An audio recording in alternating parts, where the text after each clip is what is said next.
Mister Roy की dead body उनके library में मिलती है। इन्वेस्टिगेशन में पता चलता है कि जहर खाने से उनकी डेथ हुई है, लेकिन मिस्टर रॉय के बाजू में जो जहर की बोतल रखी हुई है वो तो सील पैक है, मतलब बोतल खुली ही नहीं है। तो मिस्टर रॉय ने ये जहर तो नहीं खाया है। फिर उनके बॉडी में जहर गया कैसे? सुबह से कोई उनके घर नहीं आया है। बाजू में एक नोट भी मिलता है, मैं ये केस नहीं जीत पाया इसलिए खुद को मार रहा हूँ। पर सवाल ये था कि उनकी डेथ हुई कैसे और जहर उनके बॉडी में गया कैसे? डिटेक्टिव मेहुल क्राइम सीन पे पहुंच जाता है इस केस की छानबीन करने। तो मिस्टर रॉय बहुत बड़े एडवोकेट थे, मतलब इनके उतने ही दुश्मन भी होंगे। चौंकाने वाली बात यह है कि उनके पास कोई ग्लास भी नहीं है, जहर की बोतल भी सील्ड है, तो जहर अंदर गया कैसे? तभी मेहुल को एक क्लू मिलता है। क्या आप इस सीन को देख के बता सकते हैं मेहुल को क्या क्लू मिला होगा? सोचिए और जल्दी से आपका आंसर कमेंट कर दीजिए।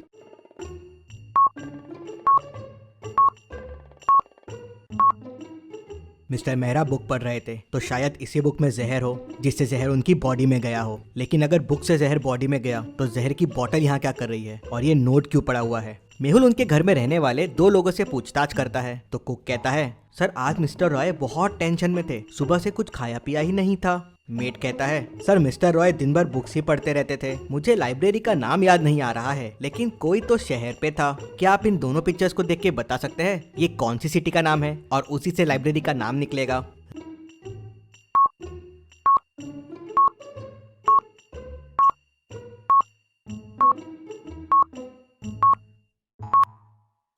रैट प्लस लैम्प मतलब रतलाम, रतलाम लाइब्रेरी। मेहुल तुरंत रतलाम लाइब्रेरी पहुंच जाता है।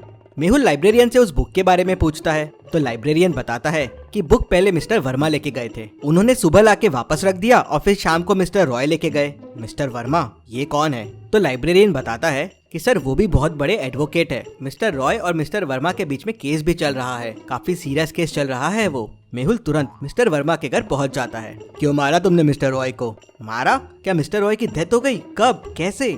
तुमने ही खून किया है उसका, बताओ क्यों किया? क्या आप मिस्टर वर्मा के घर को देख के बता सकते हैं मेहुल को ऐसा क्यों लगा? सोचिए और मुझे आपका आंसर कमेंट करके बताइए।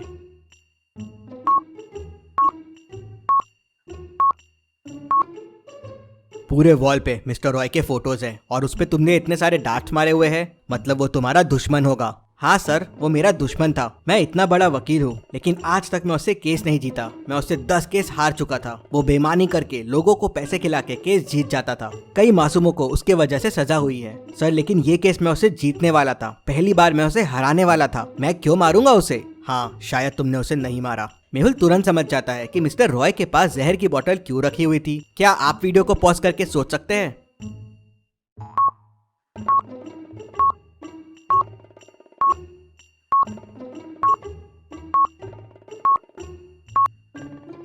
मिस्टर रॉय खुद ही मरने वाले थे। पहली बार वो केस हार रहे थे, लेकिन उसके पहले ही किसी ने बुक में पॉइजन लगा के उन्हें मार दिया। मेहुल वापस लाइब्रेरी जाता है।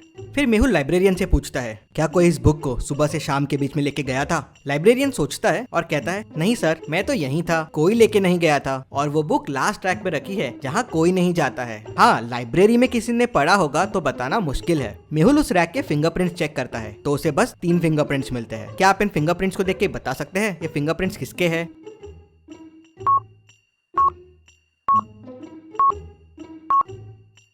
पहला वाला तो मिस्टर रॉय का है, तीसरा वाला मिस्टर वर्मा का है, लेकिन ये एक्स्ट्रा फिंगरप्रिंट किसका है? शायद यही मर्डरर हो। मेहुल सोच में पड़ जाता है। धूल की वजह से फिंगरप्रिंट्स थोड़े बिगड़ गए थे तो किसके हैं मैच करना बहुत डिफिकल्ट था। सुबह से लेकर शाम के बीच में लाइब्रेरी में 3 लोग थे। मेहुल तीनों से पूछताछ करता है, क्या तुम लाइब्रेरी के उस कॉर्नर में गए थे? नहीं सर, मेरे तो एग्जाम चल रहे हैं, मैं तो टेबल से हिला भी नहीं, पूरे दिन बस पढ़ाई कर रहा था। सर मैं उस साइड गया था लेकिन उन बुक्स के पास नहीं गया। सर पीछे रैक्स के बुक्स बुरे हाल में हैं, पेजेस भी फट रहे हैं, तो मैं वहाँ क्या करने जाऊंगा? मेहुल थोड़ा सोचता है और तुरंत समझ जाता है कि कौन झूठ बोल रहा है। कैसे? क्या आप सोच के बता सकते हैं?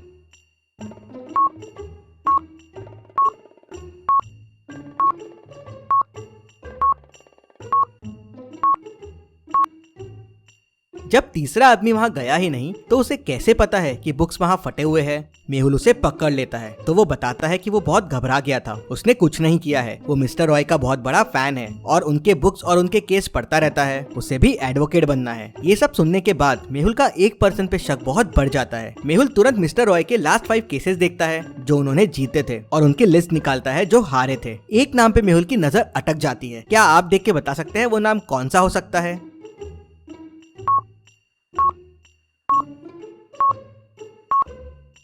वो नाम है रोहन शर्मा। ये नाम तो पहचाना सा लग रहा है। लाइब्रेरियन का नाम रतन शर्मा है और इसका रोहन शर्मा। कहीं ये दोनों रिलेटेड तो नहीं, क्योंकि बुक लाइब्रेरी में कब आई और कब गई ये बस लाइब्रेरियन को पता था। मेहुल तुरंत लाइब्रेरियन के घर पहुंच जाता है तो देखता है कि उसके भाई की डेथ हो गई है। रोहन शर्मा की फोटो लटके रहती है और उसपे हार होता है। पता चलता है कि उसने सुसाइड कर लिया था क्योंकि वो केस हार गया था। मेहुल को समझते देर नहीं लगती कि ये बदला लेने के लिए ही शायद उसने मिस्टर रॉय का खून किया होगा। मेहुल रूम की चीजों को देखता है तो उसे एक और मर्डर का शक होता है। क्या आप रूम को देख के बता सकते हैं कि वो क्या चीज है?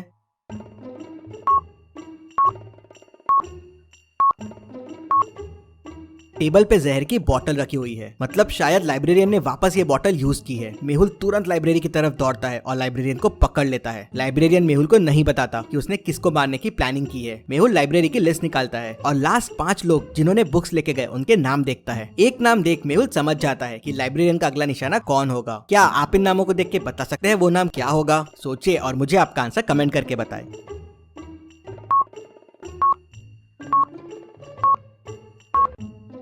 और वो है mister Verma. Mister Roy case जीत गए थे और मिस्टर वर्मा केस हार गए थे, तो लाइब्रेरियन उसे भी मारना चाहता था क्योंकि उसके वजह से उसका भाई मर गया था। मेहुल तुरंत मिस्टर वर्मा के घर पहुंच जाता है और उन्हें बुक पढ़ने से रोक लेता है। मिस्टर वर्मा बच जाते हैं। मेहुल केस सॉल्व कर लेता है। लोकेश का उसके रूम में मर्डर हो जाता है। मर्डर करीब 4 बजे हुआ है। उसकी वाइफ डिटेक्टिव मेहुल को तुरंत फोन करके बुला लेती है। मेहुल क्राइम सीन को ध्यान से देखता है लेकिन उसे वहाँ कोई क्लू नहीं मिलता। फिर मेहुल उसके घर की मेड और कुक से पूछताछ करता है। मेड कहती है, मैं तो करीब 3:30 को सर के रूम में चाय देने गई थी, उसके बाद मैं सर के रूम में नहीं गई। कुक कहती है, सर मैं तो लोकेश सर के रूम में कभी नहीं जाती हूँ, मैं तो डिनर की तैयारी कर रही थी, यहीं किचन में थी। फिर वाइफ कहती है, मैं करीब 3:45 को लोकेश के रूम में गई थी, वो स्टडी में था और चाय पी रहा था। मैं करीब 3:50 को रूम से बाहर आ गई और फिर सीधा मेरे रूम में चले गई। मेहुल तीनों की बातें सुनता है और तुरंत समझ जाता है कि खूनी कौन है। कैसे? क्या आप सोच के बता सकते हैं खूनी कौन है?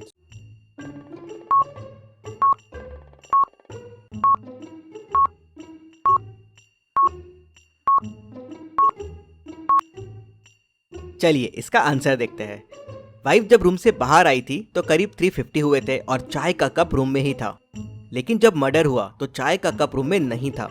कप रूम से सिर्फ मेड उठा सकती है और वो कप डाइनिंग पे रखा हुआ है, ठीक मेड के पीछे। मतलब मेड जब कप लेने वापस गई होगी करीब 4 बजे, तब उसने लोकेश का खून किया होगा। मेहुल उसे पकड़ लेता है। मेहुल एक गुफा में फंस जाता है। गुफा से बाहर निकलने के लिए मेहुल को 4 दरवाजे दिखते हैं। पहले दरवाजे के पीछे आग है। अगर मेहुल ने यहाँ से जाने की कोशिश की तो वो जल जाएगा। दूसरे दरवाजे के पीछे पानी है जिसमें खूंखार और बड़े क्रोकोडाइल्स है। मेहुल ने अगर यहाँ से जाने की कोशिश की तो क्रोकोडाइल्स उसे कच्चा चबा जाएंगे।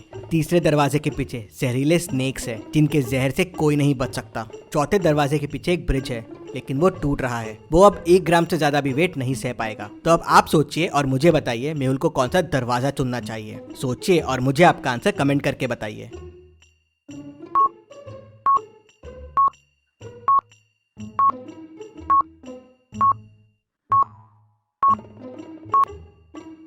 चलिए इसका आंसर देखते हैं। अगर आप ध्यान से देखेंगे तो गुफा के कोने में एक बाल्टी पड़ी हुई है। मेहुल दूसरा दरवाजा खोलेगा और बाल्टी लेके अंदर जाएगा। वो बाल्टी में पानी भर के लेके आएगा और पहले दरवाजे की आग बुझाना शुरू कर देगा। धीरे धीरे थोड़ी देर में आग बुझ जाएगी तो मेहुल पहले दरवाजे से निकल पाएगा। ऐसे और मेहुल वीडियोस के लिए चैनल को सब्सक्राइब करके बेल आइकन प्रेस कर दीजिए। Thank you.